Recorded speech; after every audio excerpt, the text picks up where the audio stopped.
All right, wake up, Patriots. So much to get to this morning. Great to be with so many Patriots in the live chat. I see our friend Trixie saying, I felt like I was waiting for Vince McMahon to pop out of the hearing. This was a hearing last night, a serious hearing, or supposed to be serious, about holding Merrick Garland, the Attorney General, in contempt of Congress because he's hiding and blocking and covering up the audio tape or tapes, and some people say it might even be a videotape of President Biden being interviewed by Robert Hur, the special counsel, about his mishandling of classified documents. And the question is, what are they hiding? Because 2 days ago, I thought Joe Biden said he was at the height of physical and mental fitness and ready to debate Donald Trump at least twice. 24 hours later, he invokes executive privilege and says, "No, we're not gonna turn over the audio tape." And what we're told is he invoked executive privilege because once Merrick Garland refuses to turn over the audio tapes of these interviews, which apparently show Joe Biden to be senile, which we could see with our own eyes now, but apparently we could listen to it with our own ears if we had these audio tapes. Once he invokes executive privilege, as he has, this contempt of Congress move by House Republicans, it will be symbolic, but Merrick Garland will not be forced to go to prison like Steve Bannon eventually will, and our friend Peter Navarro, who's currently in federal prison in Miami for contempt of Congress charges that he was convicted on. Merrick Garland won't go to prison because the tape in question has been blocked officially, executive privilege by Joe Biden. You see how that works? You see how we talk about two tiers of justice, but you think, well, okay, well, let's see an example. Well, there you go. And meanwhile, so Navarro's in prison, in federal prison in Miami as we speak this morning for bogus contempt of Congress charges from the sham January 6th committee. And then Merrick Garland covers up an audio tape that might show that the President of the United States is completely out of his mind. He's not going to go to prison. And meanwhile, the former president was in a trial yesterday dealing with Michael Cohen and his lies. But I got to tell you, it seems like it's all kind of blowing up in the Democrats' faces, the liberal lawfare, because there's a lot this morning. I'm going to read just some of the quotes. Like, here's one. Anderson Cooper, CNN's Anderson Cooper on Michael Cohen's testimony. I think Anderson Cooper said if I was a juror in this case watching that, I would think this guy, Michael Cohen, is making it up as he's going along.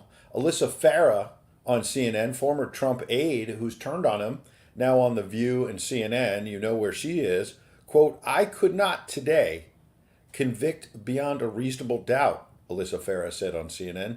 Michael Cohen is just such a problematic figure. Isn't it amazing? We've been saying this all along. And how long does it take to wake up? Wake up, Patriots, right?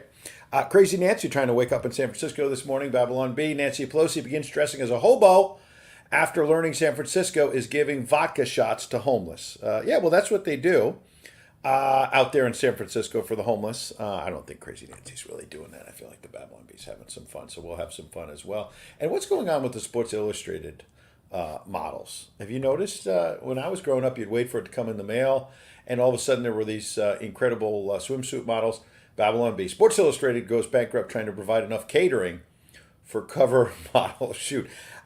Take a look at the latest edition. It's a little different than it used to be. That's what happens with the woke agenda. We're going to talk about that in a minute.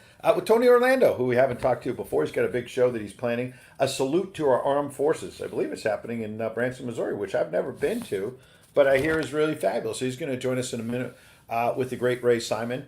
And we're looking forward to seeing both of them because I want to hear what he's doing with the concert. We obviously have a really big Memorial Day weekend coming up where I'm sure a lot of you have some special plans with family and whatnot, and that's important, but also gives you a chance to honor those who paid the ultimate sacrifice. So that's something that we obviously want to focus on, and we will with Tony Orlando in a minute. Jerrod Sesler coming up later this hour, who is running for Congress for the second time out there in Washington State. We'll talk a little bit about the woke agenda out there, the border crisis that is hitting places far beyond Texas and Arizona now, places like Washington and Colorado. Denver's got a big border crisis. And he's a military veteran, so we'll talk about the Israel-Hamas war, Russia, Ukraine, and all the rest of it. Let's start with Jesus Calling, shall we, for May 17th.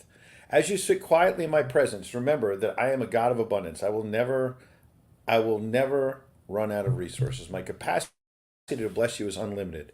You live in a world of supply and demand where necessary things are often scarce. Even if you personally have enough, you see poverty in the world around you. It is impossible for you to comprehend the lavishness of my provisions, the fullness of my glorious riches. Through spending time in my presence, you gain glimpses of my overflowing vastness. These glimpses are tiny foretastes of what you experience eternally in heaven. Even now, you have access to as much of me as you have faith to receive. Rejoice in my abundance, living by faith, not by sight. That's something we see many times in the Bible, that concept of living by faith, not by sight. This is inspired in part by Philippians 4:19, and my God will supply every need of yours according to his riches in glory in Christ Jesus. So we'll get to our guests in a minute, but New York Post this morning, something we could talk about as well, and I'm sure will inspire the live chat. Sick lies. The federal government yesterday admitted something that a lot of you have been talking about for a long time.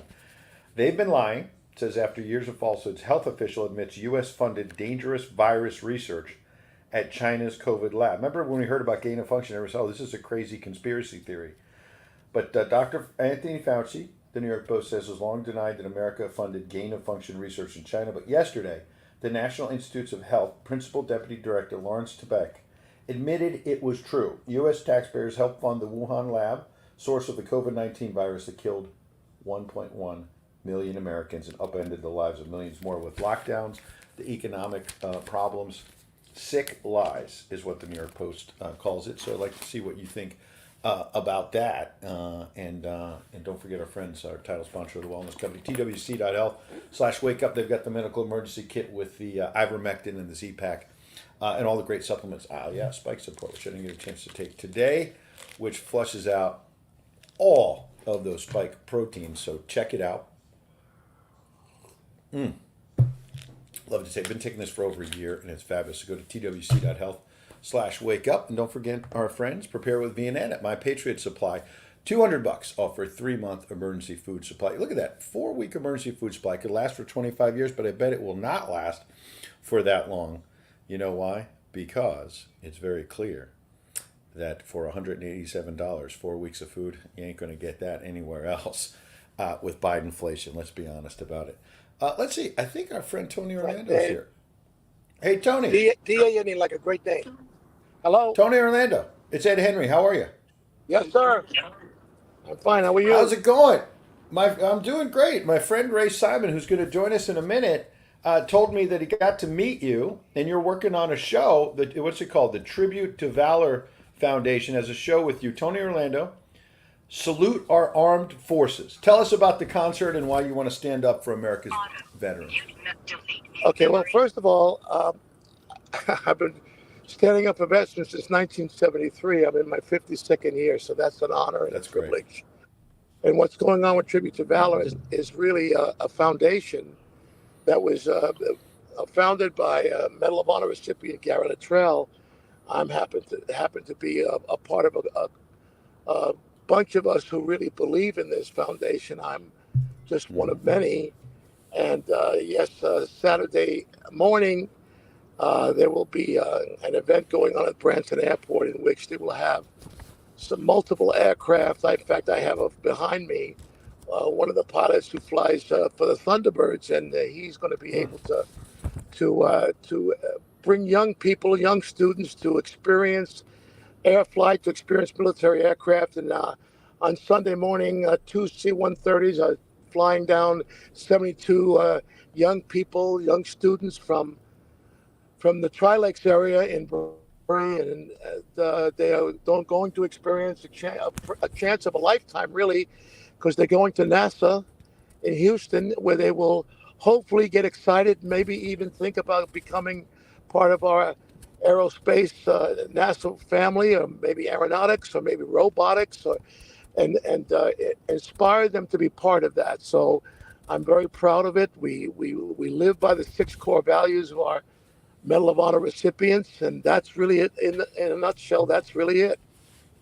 I absolutely love to hear that. I'm reading that you opened, is this right, in 1993, the Tony Orlando Yellow Ribbon Music Theater there in Branson. What has been your long connection to the military? Why do you like to stand up to our veterans? I know, I think I can assume why, but there's a lot of people in entertainment, a lot of people in sports these days that don't want to stand for the flag, don't want to stand for our veterans. What does it mean to you? Well, first of all, it's called the Freedom Encounter Theater. It originally was the Yellow Ribbon Music Theater, and 30 Hmm. years ago, when I first opened that theater here in Branson, Missouri, Bob Hope was kind enough to fly in, and we began the Veterans Initiative and free shows here in Branson, Missouri, and it became such an amazing part of Branson's life, and truthfully, a beacon of light for awareness of veterans and a chance to raise money on behalf of veterans. So we've raised in the last 30 years about $175 million for veterans because of that little Mm. song, all starting here in Branson, Missouri. Saturday night, I'm doing a performance. I wouldn't call it a concert, but I call it more of a performance of all the Hmm. hits that I've had been blessed with. And at the same time, launching Tribute to Valor as Branson being the face of this amazing foundation, because Branson really has shown itself as America's probably one of the most patriotic cities in the country. And Hmm. I'm very proud of that. I'm very proud of Branson's history in terms of what they've done for veterans, and it continues on with That's great. Tribute to Valor. In our live chat, Denise says, Tony, I grew up listening to you. Love, love, love you. There's a lot of love for you this morning from a lot of people who watch us. Thank Why are you you. still Why are you still doing it after all these years? What keeps you going, my friend? Say it again. Well, you mentioned I think a moment ago that you've been doing this for about 52 years. What keeps you wanting to keep performing, and what keeps you going? What still Well, inspires you I after all these years? retired 2 weeks ago. I Mm, finally, after 62 years on the road, decided to hang that up. But I will never hang up my love and my work for veterans causes or needs or awareness and whatever I can do. I'll never retire that until God retires me. that's amazing. What do you think about what's happening in America right now? What's your sense? I mean, we had some big news this week that Donald Trump and Joe Biden are going to apparently have at least two debates.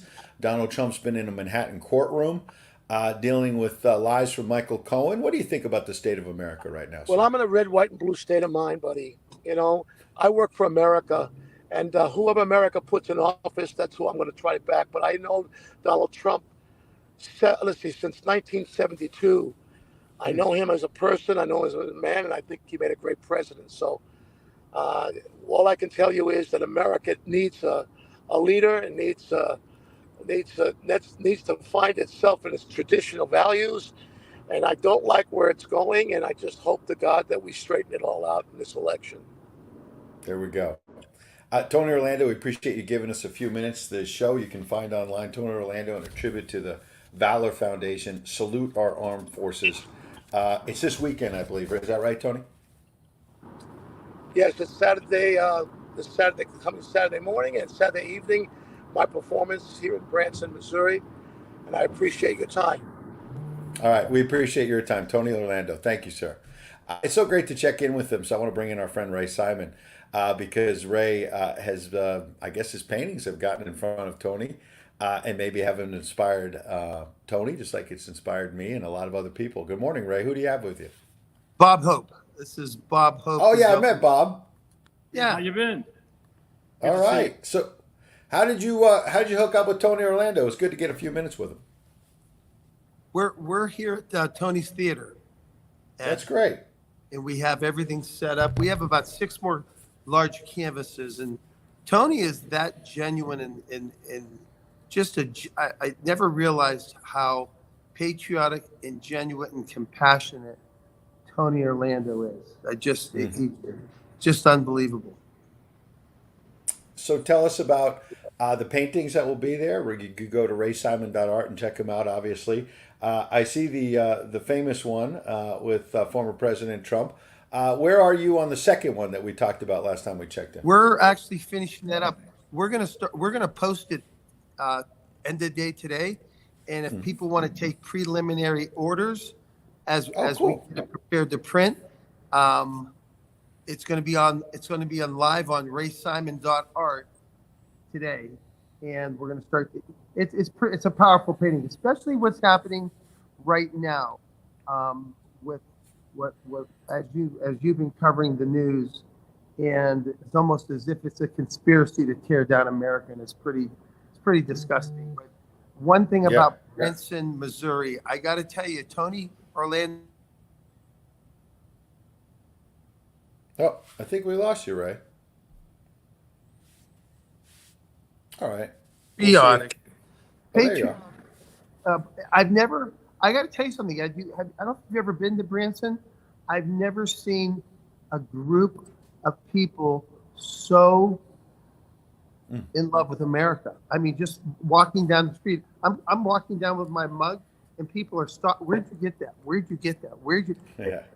You know, back home, you'd have people demonizing them. Yeah. So Well, I want to hear what Bob thinks about the country as well, but I just on Tony Orlando. I'll tell I mentioned Denise said, "Love it's you." upsetting. George Colella, our friend, Born to Ride for They're 45. two different sides, and it's just amazing what Americans are believing. But Tony asked me to come down and be in the show because 30 years ago, my uncle came into town and introduced him and kicked off his 30 years of doing his show. And so I've known Tony quite a few years, and of course, going all the way back to 73 with the Yellow Ribbon song. He did that song for my uncle in a USO show, and a couple of weeks later, it was #1. So I think that's really how cool. Tony got the hook of having that 1973. Incredible. I was going to say George Colella's in our live chat saying, "Thank you, Tony, for all the women I danced with." So I guess, Ray, George wants everybody to know that Tony was sort of the soundtrack, I guess, of his younger years before we got to know George. Well, are you there, Ed? I'm just texting you inside the theater. I guess Bob told me it holds 2,500 people, and I'm sending you a text. They added music to this wall, and this is what they're going to include in. It's 4 minutes long, but they're going to include. It's called the Spirit of America Story, and they're going to include it and project what I just sent you in a text right prior to Tony's performance. And Tony was thrilled to have all of this artwork that pretty much honors America and the people who serve. Absolutely. Bob, you mentioned your uncle, Bob Hope, who we grew up on. And I don't know if you could hear Tony, but Tony was saying about, mentioned his long friendship with your uncle. Talk about why you think your uncle, your family, just like Tony, has been so devoted to the military and our veterans. I mentioned to Tony that in some ways it sort of seems obvious to me, like, of course you should honor our nation's veterans. And then you see NFL players in recent years that didn't want to stand for the flag, and we can go down the line of LeBron James and some of the others who have shown disrespect over the years. What are your thoughts, Bob, about your family and the Orlando family and Ray Simon and his beautiful art and a little bit of America? Well, we go all the way back to May 6, 1941. March Air Force Field in California was my uncle's very first USO show. And after he did that show, he said, I'm hooked. What an audience. And of course, year after year for over 60-some years, it didn't matter where the conflict was, Vietnam, Korea, he was there. And incredible. And Tony did a show, his first USO show in 73, and introduced that song. I've done my time, I'm coming home. And my uncle said, man, that fits right in. You can't lose. I love it. And with setting up these paintings with Ray over the last day, people coming in and out of the theater, everybody stops and just has to take pictures, ask questions. It's just been amazing how they feel about all these paintings that it touches you. That's amazing. Ray, in the last minute we have, it sounds like a wonderful show, tribute to veterans this weekend there in Branson, Missouri. If anybody is within shouting driving distance of that. Please check it out. Tony Orlando. It was great to spend a few moments with us, just like Ray and Bob are. Ray, tell us about the painting behind you for anybody who did not watch us on the last show, where Karen and I interviewed you several times about that beautiful artwork and Mr. Trump. It's funny, Ed, how you and Karen and the painting, it's all come to full circle, the awakening. How so? You're right. I mean, so I got Alexis Wilkins coming up in just a minute. She's at the NRA convention down there in this great state of Texas. And when you talk about an awakening, I think people are waking up to what's been happening in the Manhattan courtroom. I think they're waking up to the fact that the current president invoked executive privilege yesterday to cover up this audio tape that I was talking about a minute ago. And now he's protecting his attorney general, Merrick Garland, who won't turn it over to Congress. And then you look beyond the political fights of the moment, Ray, and when you talk about an awakening, I mean, I would hope that people are waking up to the lies over inflation. You know, it's going to be transitory, and then they go to the grocery store and they go to the gas pump, and it doesn't really feel transitory. The interest rates haven't come down. We haven't even gotten to the border yet this morning, though we will in a few moments. Your thoughts on you did this painting, The Awakening, about Donald Trump's first term in office, essentially. You're working on the second one. People can go get a preview at raysimon.art, like you said. Tell us why you think The Awakening is meeting the moment right now. And it's coming full circle. And you and Karen, God bless you, have the vision. And just to give you a future heads up, I'm working with the families, the hundreds of thousands of families in Texas. The title is Angels Never Forgotten, Families Who Lost Loved Ones to the Border. I'm actually working on that painting right now. They reached out to me, and it's going to have an oval where they can personalize it. But we'll reach out to you when it's complete, because I didn't realize, Ed, how many hundreds of thousands of families have lost their children to illegal immigrants coming across the border, fentanyl. But it's funny how all of what we spoke about with you and Karen, every day you and Karen been telling, it's coming. This is what's happening. It's hard for me as an artist to just, how could the average person, no matter if you're a hardcore Democrat or not, look at what's going on and say, this president is not evil? How can you keep buying lies from the left media? I'm at a loss. I totally hear you. Ray Simon, Bob Hope, we appreciate you checking in this morning. Thanks for bringing Tony Orlando. People still talking about it in the chat. They loved hearing from him.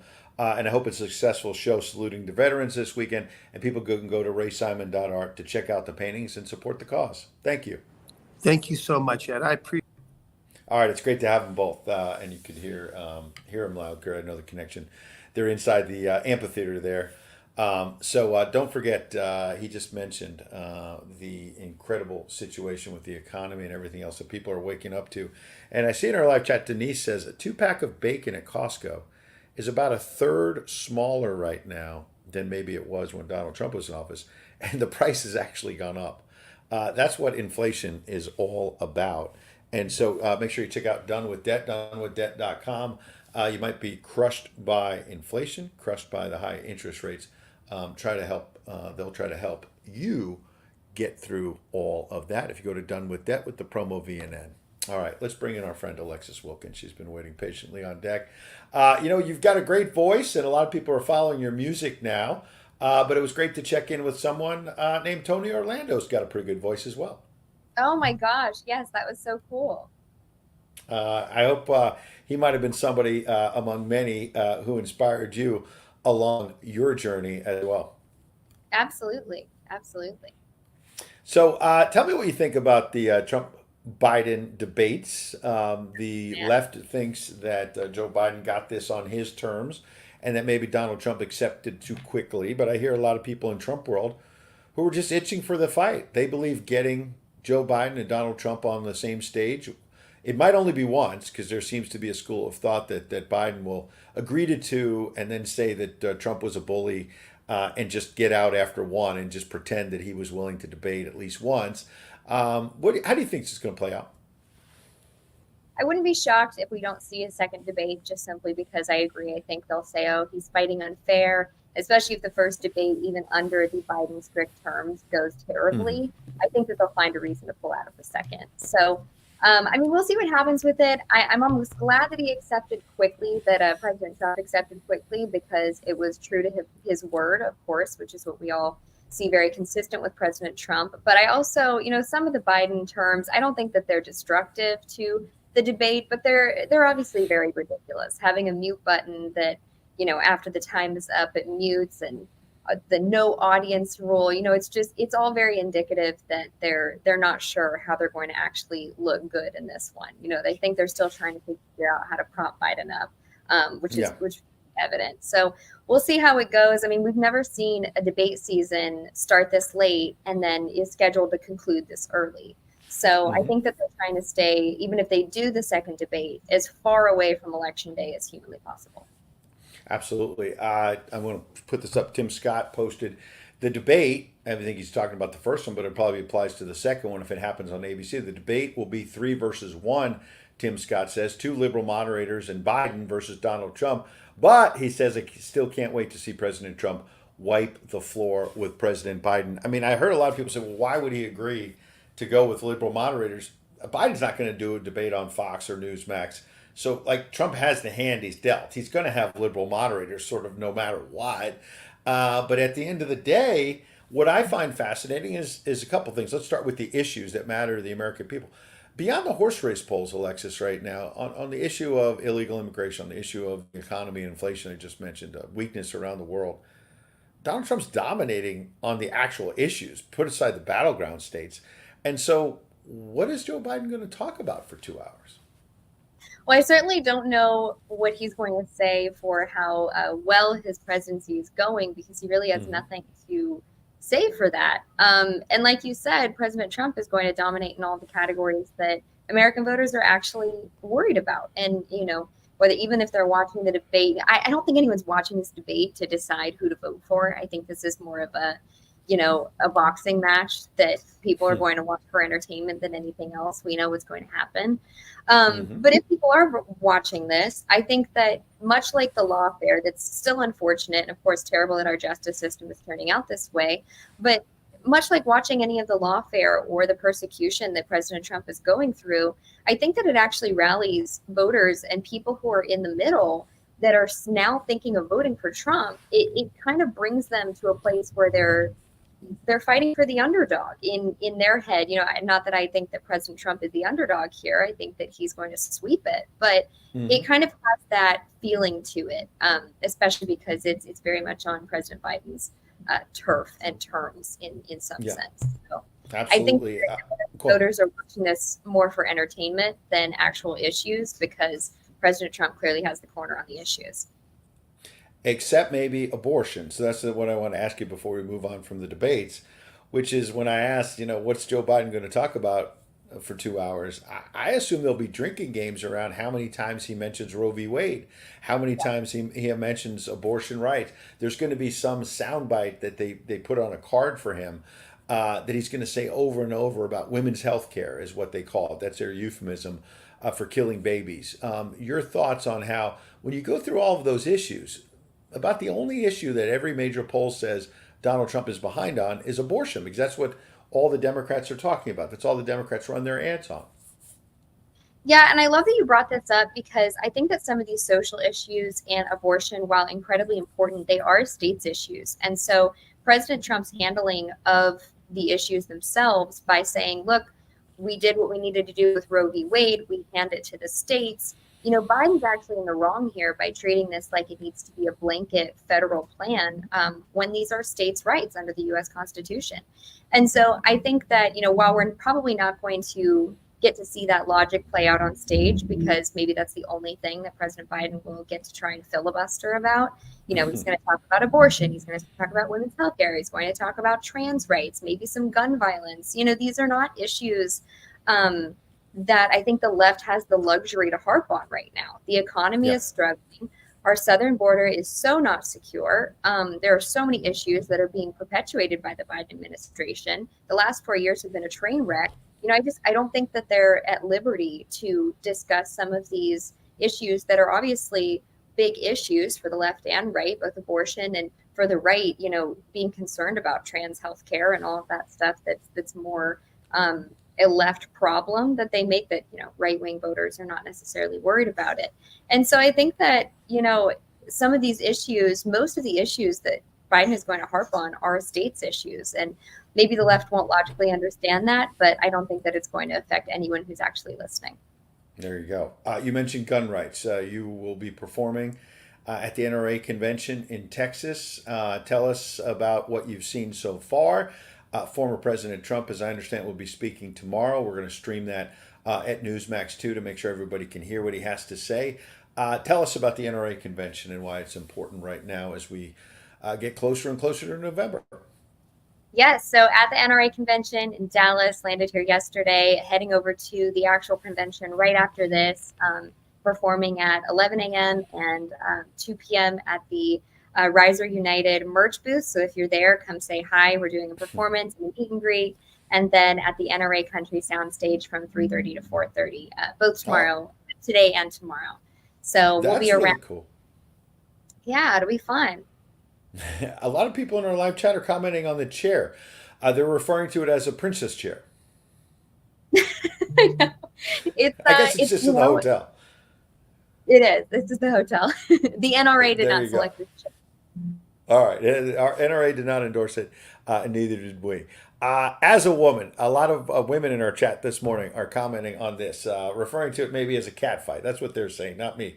AOC and MTG. I don't know if you saw this.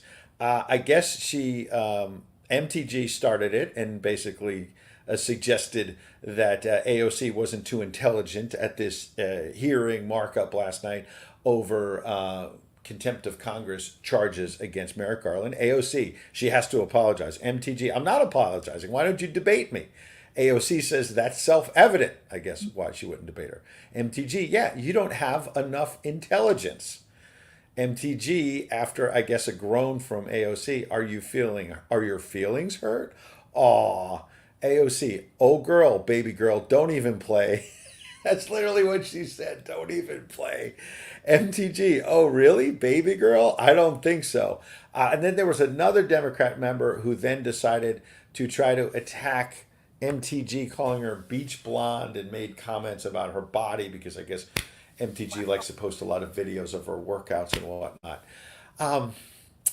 This not making Congress look good. AOC, though, probably was offended that when you ask her to debate you, she doesn't really want to debate. She's had some problems when she recently said that RICO was not a law, for example.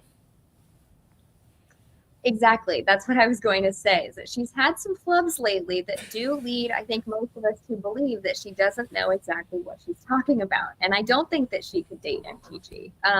But, how not feminist of her to invoke commentary about anything other than our argument of intelligence. The fact that she has to go to physical attacks is obviously a tell that she is not prepared for debates.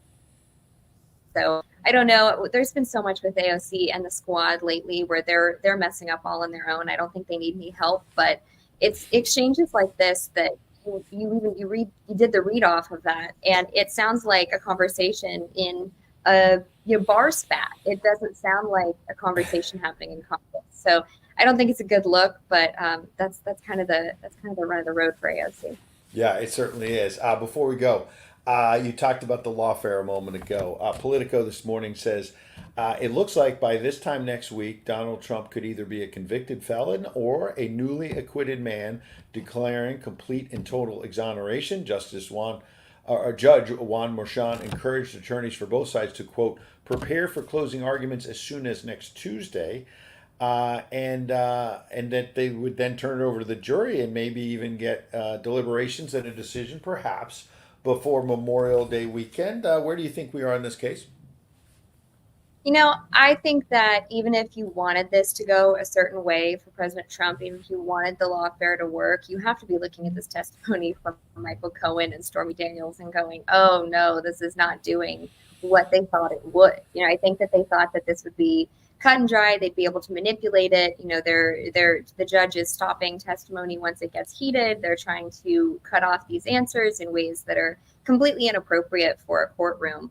But I think that the American people, like I said, even if you didn't like President Trump, even if you thought that this was a legitimate trial, these people have outed themselves in their testimony. You had Michael Cohen's ex-attorney say that he paid it himself in his testimony. It's just, you see each facet of this completely walked back every time it's mentioned as a problem. So I don't know exactly how it's going to go. There's no really prediction for these banana republic courts at this point, especially in the state of New York. But I think that in the law of the American people and the court of public opinion, I think that even people, like I said, who might have wanted to see this case go through negatively for the president, might be seeing some of the truth. There you go. Imagine that, the truth actually being exposed. And maybe that's what's happened. It's boomeranged on the left. Alexis, where can people find your music and your commentary? Yeah, you can find me at Alexis Wilkins on all my socials, True Social, Instagram, everywhere. Today, you can find me at the NRA convention. So if you're there, make sure you come by. I'm at the Rising United booth where we have these shirts. They say Gratefully American, so very on brand. Come by and say hi if you're around. And then I have a show called Between the Headlines on Rumble every Friday evening. So we will have an episode up on that this evening. All right. Alexis, looking forward to seeing the episode tonight. Good luck with the singing. It sounds like a little concert there at the NRA convention as well. Have a great day. Thank you so much. You too. All right. Alexis Wilkins, always great to check in with her. And there he is. Looks pretty nice out there. Jerrod Sesler is a Republican candidate for the U.S. House. We met him at CPAC a couple of years ago. He came close last time, and he's a fighter. He's a military veteran, and he joins us this morning. Jerrod, good morning. Good to see you. Good morning, Ed. Good morning, America. It is early here on the West Coast, so I thought I'd give you a view of our farm here. It's absolutely beautiful. Where is that? This is not a fake background. This is the real thing. I just been listening to the show, but I just want to start by just giving props to the best president of our lives. I'm so thankful for Donald Trump and everything that he's fighting for. And I was just thinking this morning when I got up, I couldn't believe what America would be like if Donald Trump would not have been elected in 2016. Can you imagine the disaster that we would be in? So I'm just so very thankful that, God has used him to really red pill millions of people and to help us to see the corruption in government. And I'm excited to help him when he gets reelected, when I'm in Congress here, starting next year. So excited to be on with you, and thank you for having me, Ed. Good to see you again. Yeah, looking forward to it. What's the town there where your farm is in Washington State? It's in Prosser, so it's Eastern Washington. It's very far, about as far from Seattle as you can get in the southeastern part of the state. Well, that's probably a good thing, right? You want to be far, far from Seattle and all the DEI madness and the rest that's going on. What is happening out there on the left coast? I was just out in California. You see some of these neighborhoods in LA that have become wastelands, the homeless, the drugs. I've seen video, I haven't been there recently, of that in Seattle. What have the liberals done to some of these cities? Yeah, it's terrible. I mean, you just look at their anti-American policies and what it leads to, and they literally draw in people who love socialism and they love communism, and they don't even realize it. And the filth and the corruption and just, I'm not even sure how else to describe it. It's, that's the result, and it's almost 100% across the nation. You look at these big cities that are led by these leftist weirdos who have no idea how to lead, and it ends up being dangerous. People lose their lives. There are massive drug overdoses and use and all this kind of stuff, and it's just terrible. So we definitely need to fix it, and I'm thankful to live in rural America and out in farmland, but it's not far. When we head over to Western Washington, it's like not only can you smell the rain, but you can smell the disgust over there as well. But I'll tell you, just like California, look like some other big cities, there are a lot of fighters in Western Washington who want to see this state come back. And I've actually got a plan. We don't go through it now, but once I get elected, I'm very excited about, bringing conservatism back to Washington state. And I'm confident that we can do it. That's great. I want to show something that's a little bit south of you, I guess, Denver. And I don't know if you saw this list of demands that these illegal immigrants who have set up tents and everything under the bridges and Breaking 911 at the bottom of this on X says some of these illegal aliens are flying Palestinian flags at their unauthorized encampments in Denver. They refused to go to a shelter and instead sent this list of demands to the mayor. And you can see the encampment there. And there's more than one. And I guess the city, and there's some of the tents, and you see this in Seattle, obviously, you know that, Yeah. as you just mentioned. But the mayor is a Democrat, of course, in Denver, and had already cut like police and firefighters, as I recalled, a couple months back, because he needed millions of dollars to give to the illegal immigrants. And it included food for them. And as part of their list of demands, I saw this, Jerrod, they said they wanted fresher, more organic, and more wholesome food. The food they were getting for free from the taxpayers was just not good enough. I guess they want arugula probably and other things like that in fancy Denver, the liberal haven. But in all seriousness, this just makes a mockery of, in this case, I think it's local tax dollars, but we see this with the federal government. We see this in New York City with Eric Adams, and the millions upon millions that are being spent on illegal immigrants. Yeah, when you you send a worldwide invitation to just about anybody to come and walk across our border freely, you're going to end up with that because they come in with this entitlement. When I was a kid, immigrants would come here because they wanted the American opportunity and they just wanted to have a shot at it. And today it's all about the free stuff. And I'm so thankful for the work that President Trump has done to secure our border, and I that's exactly what we need. It's interesting that there really hasn't been any law changes during this illegitimate Joe Obama administration, but yet our border is a complete disaster. But yet under President Trump, the border was under control. I've been to the border many times, and I also want to mention I'm incredibly thankful. About 3 weeks ago, President Trump endorsed me for Congress. I'm running against Dan Newhouse, who is one of the biggest, most corrupt people in Congress. And I'm excited to have President Trump's endorsement, and I've been with him since 2015 when he came down the escalator. But the interaction that I've had with him over the last couple of weeks has really helped me. I mean, I've met him at Mar-a-Lago before, but it's really helped me to see the kind of man he is, and just some great stories.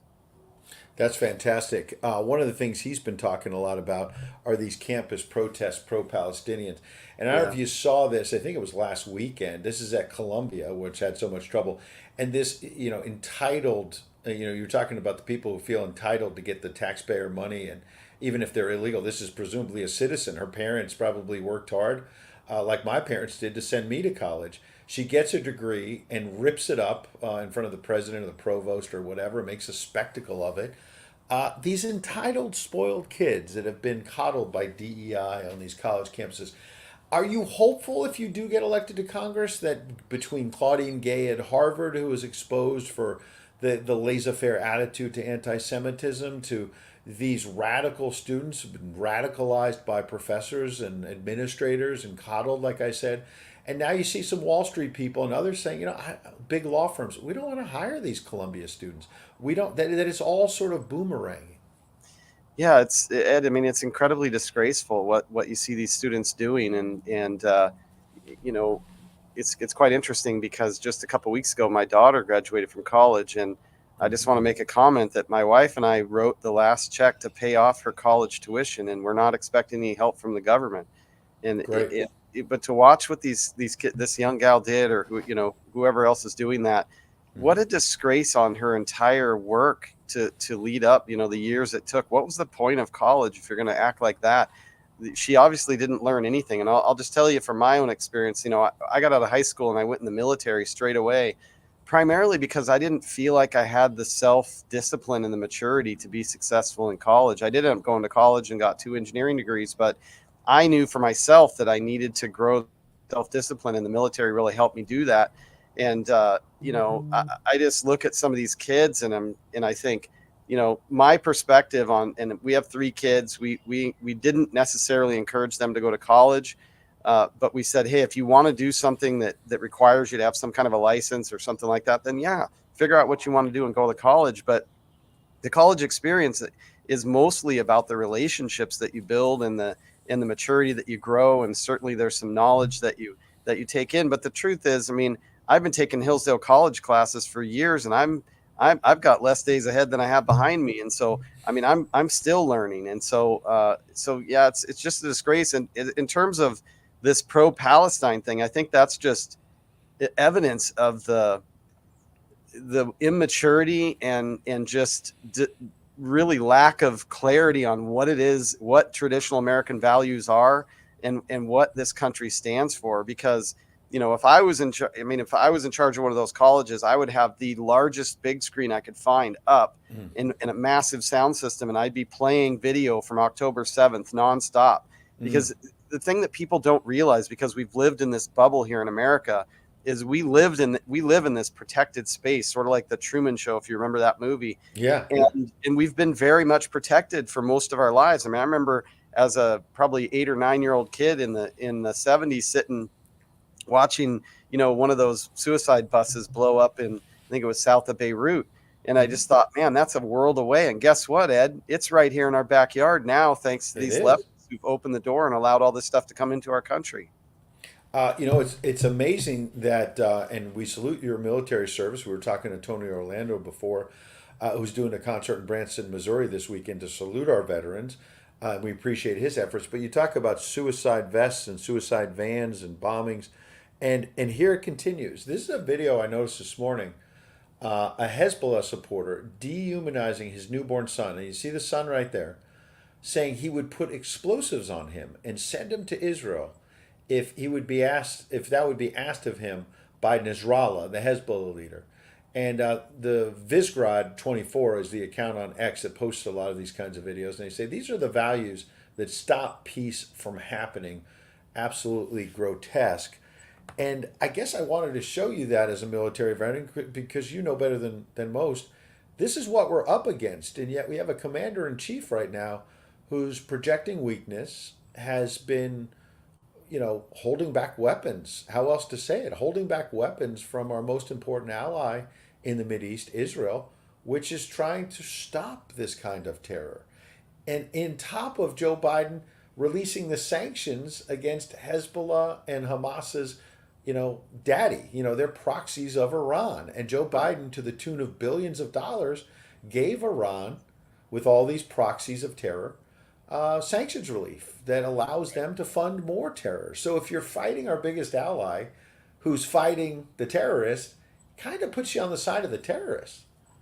Yeah, well, you know, very few, I think it's less than 2 or 3% of the country have served in the military, and less than 10% have ever left the country. And I think it's disgraceful in a way, but the truth is it's just ignorance and apathy. I say all the time, if we could solve ignorance and apathy in America, we would be in a whole better spot. But yeah, it's very unfortunate to see what's happening in terms of, you know, our weakness on the stage. And it's interesting because when I first became interested and I decided I wanted to run for this seat was in 2012. And it was because of the numbness I felt when Obama was reelected. And I couldn't believe we had 4 more years of that weakness that we were going to have to put up with. And, you know, that's the reason why I wanted to run for Congress. Now, for me, I had little kids at the time. My kids were 7, 9, and 11. I couldn't imagine taking on a national responsibility with kids at home. And so I waited. I started taking Hillsdale College classes, educating myself, getting myself in a position where I could do it. And then I was in Washington, D.C. on January 6th. You fast forward, you know, many years, and I saw what happened. And our representative came home, who's so-called a Republican, but he votes with the Democrats about 53% of the time. And he voted to impeach President Trump over January 6th. It was a complete setup, you know, to basically try to prevent President Trump from running for office again. And so, you know, I just think that was incredibly disgraceful. And you know, that's a lot of the reason why I'm sitting where I am today as really a voice for traditional America, is to just, you know, fight for our traditional American values, because, you know, clearly we've got elected people who are unwilling to do that. And I just want to say, and sort of just stick this in there, I am so thankful for support from President Trump, who endorsed me about 3 weeks ago. I'm also endorsed by the House Freedom Caucus, which I'm very thankful for. And that entire team is amazing. Happy to give you a list of a few names there, but also General Flynn. If you haven't seen flynnmovie.com, you need to go check that out. It's amazing. Roger Stone's one of the most knowledgeable people in the country in terms of politics. He's like a walking encyclopedia for the last 50 years. Kash Patel, this one literally brought tears to my eyes. I love Kash. I read his book, Government Gangsters, which is absolutely amazing. Our own Washington State Republican Party has endorsed me, and many of the county parties. And, we're taking this thing back by storm. Some of the House Freedom Caucus members that I communicate with, I consider to be my team, my people, are people like Scott Perry and Bob Good and Andy Biggs from Arizona, Byron Donalds, of course, and Jim Jordan, Lauren Boebert, Chip Roy, Diana Harshbarger, who's amazing, Michael Cloud, Mary Miller, Ralph Norman, Warren Davidson. I just met with him recently. So, there's a great team of people there in our House Freedom Caucus, and I'm incredibly thankful to have relationships with them and to know that when I get elected later this year, I'll have a team in place that I've already got relationships with that I can count on. That'll help me to make sure, work as a team to help save America, stand up with President Trump and his policies to protect our country, to secure our border, and to bring inflation back in line so we can afford life again. So I'm incredibly thankful for all the support from those folks and from support here in Central Washington. I just look forward to that continuing. And certainly, I'm sure you probably have it on the screen there, but people can support my campaign by finding us on social. I'm at Sesler on Twitter, or JerrodForCongress.com if you want to donate and support my campaign. So thankful for that.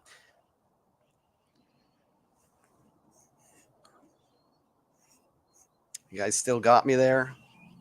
Let me tell you a quick story. I don't know if you guys can still hear me, but I'm going to tell you a quick story about President Trump. He endorsed me, I think it was about 3 weeks ago. And the following week, he sent a message that said, how are you doing? And meanwhile, he's like, I'm thinking to myself, oh my goodness, President Trump wants to know how I'm doing. What amazing man. Here he is sitting stuck in basically stuck in a sort of prison in this this courtroom for hours and hours per day, and somehow he has the thoughtfulness to send a message to find out how little Jerrod Sesler's doing over here fighting for America in Washington State. So I was very thankful for that. And then he's mentioned me multiple times on True Social, which is incredible blessing, and that's really helped. It's really helped to helped our campaign with fundraising and stuff like that. Can you guys still hear me?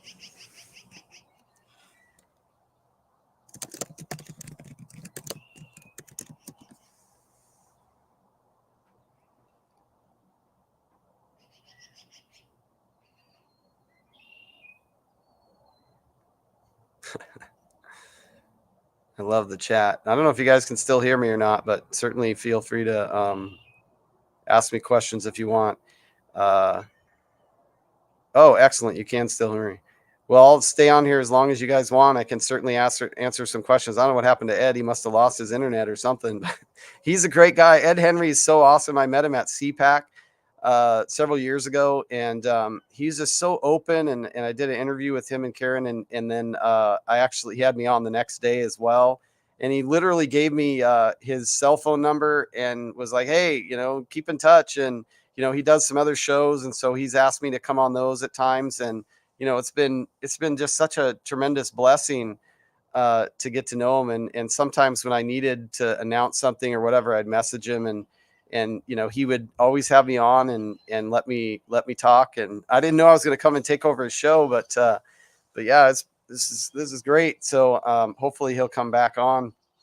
So I live in Eastern Washington, which is in the northwest part of the country, and obviously, and